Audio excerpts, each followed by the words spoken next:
Hello friends, ఇప్పుడే దేవర movie benefit show చూసి వచ్చాం. సినిమా అయితే చాలా బాగుంది. సినిమాలో ఎన్టీఆర్ న్యూ లుక్తో అతని యాక్టింగ్తో మైమర్పించాడు. అలాగే సైఫ్ అలీ ఖాన్ కూడా చాలా చక్కగా యాక్ట్ చేశారు. జాన్వీ కపూర్ తన పాత్ర చిన్నదైనా కానీ తన పాత్రకి న్యాయం చేసింది. ఫస్ట్ హాఫ్ అయితే చాలా ఎక్సలెంట్గా ఉంది. సెకండ్ హాఫ్ కొంచెం స్లోగా స్టార్ట్ అయినా కానీ చివరికి వచ్చేసరికి చాలా బాగా వచ్చింది.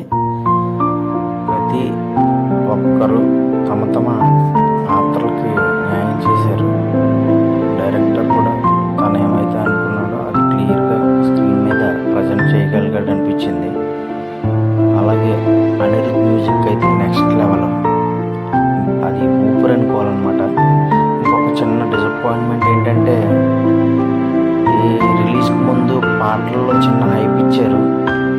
ఆ హైప్కి ఫ్యాన్స్ చాలా ఎక్స్పెక్టేషన్స్ పెట్టుకున్నారు. బట్ ఏంటంటే ఆ ఎక్స్పెక్టేషన్స్ తగ్గట్టు సాంగ్స్ లేవని ఫీల్ అయ్యారు. బట్ ఏంటంటే సినిమా చూస్తుంటే ఆ లోటు ఎక్కడ కనిపించలేదు, సాంగ్స్ లేవు అన్నట్టు. సో ఓవరాల్గా యాక్షన్ కానీ, కామెడీ కానీ, తల్లి సెంటిమెంట్ కానీ